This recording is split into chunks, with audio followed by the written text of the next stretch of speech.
Hi, I'm making a video for Saraswati. We were trying to Skype, but it was not successful. I've never had really good luck with Skype. FaceTime is much easier for me, but nonetheless, I wanted to answer some questions she had. She got the kit, very exciting stuff, and she's got the burs, and she's totally new to this. So this is going to be the interesting, fun challenge of trying to teach her. So I told her that I would just talk a little bit about the different burs and what they're used for, etc.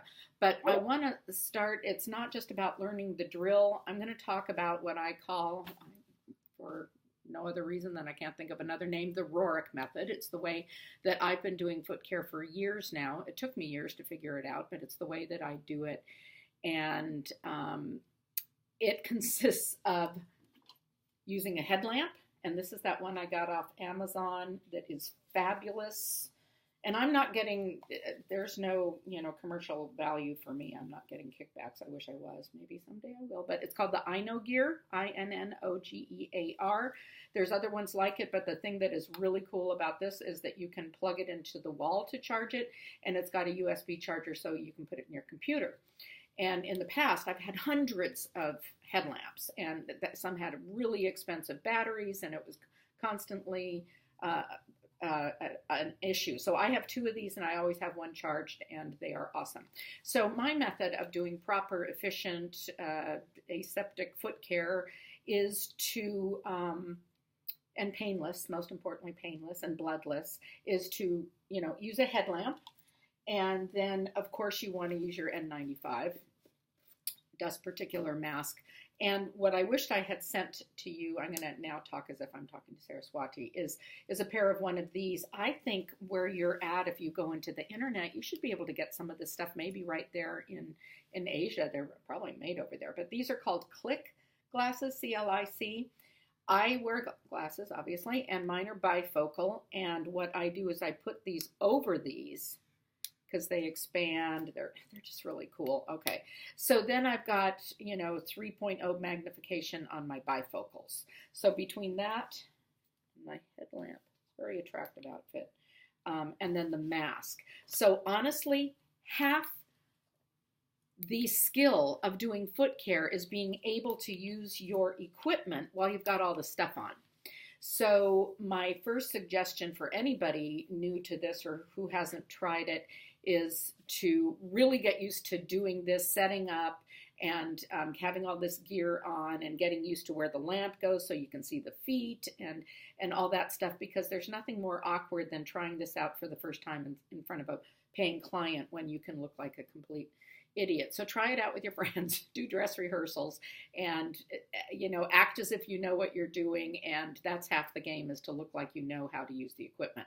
And the other part of the Rorick method for me, and this isn't going to work for people who are really heavy, unfortunately, I always sit in a stadium seat in front of my person, patient, client, whatever, on the floor. This thing supports my back. I can tip around. I can scoot around. And it's unbelievable. So it sets me at in a good ergonomic position.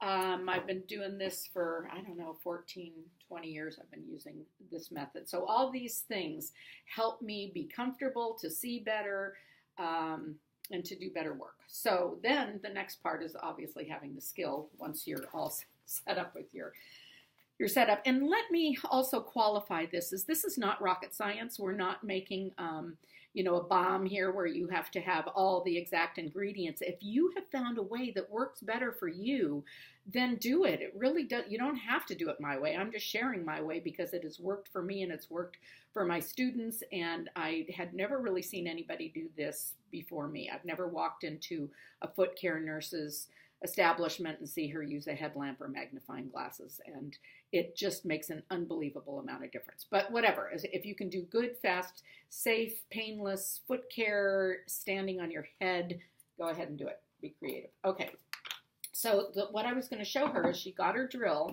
I don't have her exact drill. She has a Mystesia, but it's very similar to this. It's a little portable hand drill. And let me also tell you that if you ever get an equipment, one of the basic things to do, which I tend to not do, is read the instructions. read the manual, see how you're supposed to recharge it. If you let it drain out the battery or recharge it halfway or whatever you do, read the manual. That's always a good thing. And but that being said, the one that I have and the one that she has, I have a thumb, is a variable, and it goes up to 30,000 RPMs.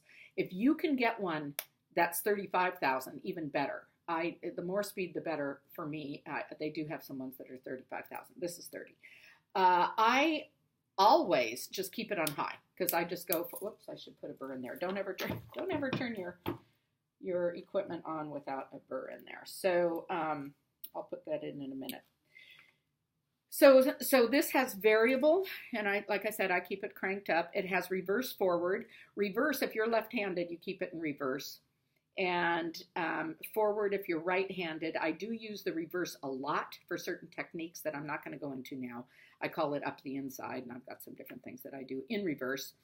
And so that's kind of that about that. Okay, so the anatomy. This is the battery pack or the drill body. That's what it's called. And this is actually kind of the cheap part. You can replace this. It's the handpiece that's more expensive. This is really your equipment. And the top of it, in this one, you turn. This is called the chuck.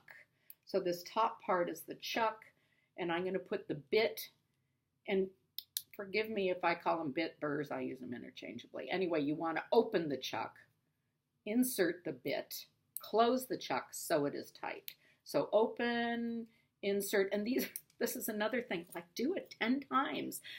Get the skill down, because again, you go in and you can't open or change burrs in front of somebody, you're going to kind of feel a little silly.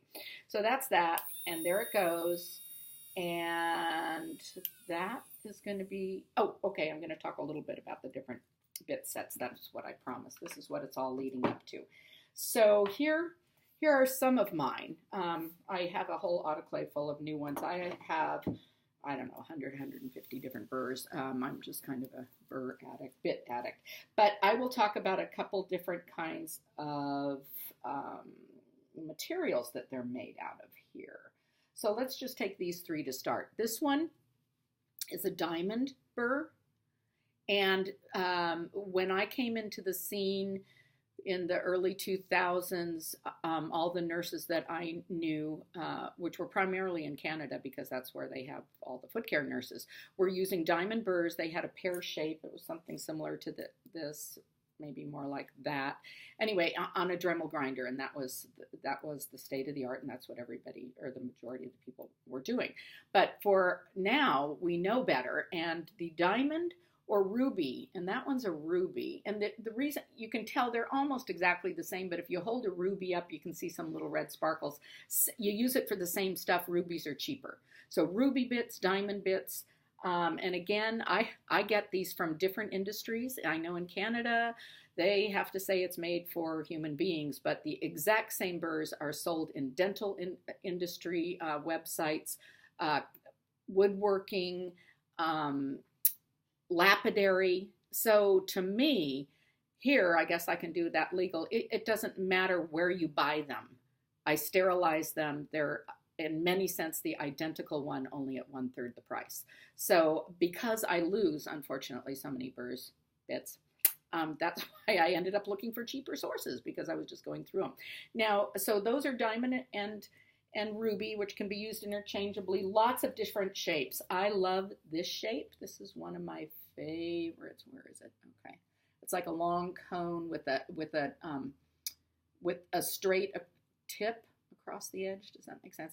Anyway, I love this one for finishing off the tips of toes and the sides and going inside fissures on calluses and stuff. So there are hundreds of different shapes and sizes. So you just gotta, be creative.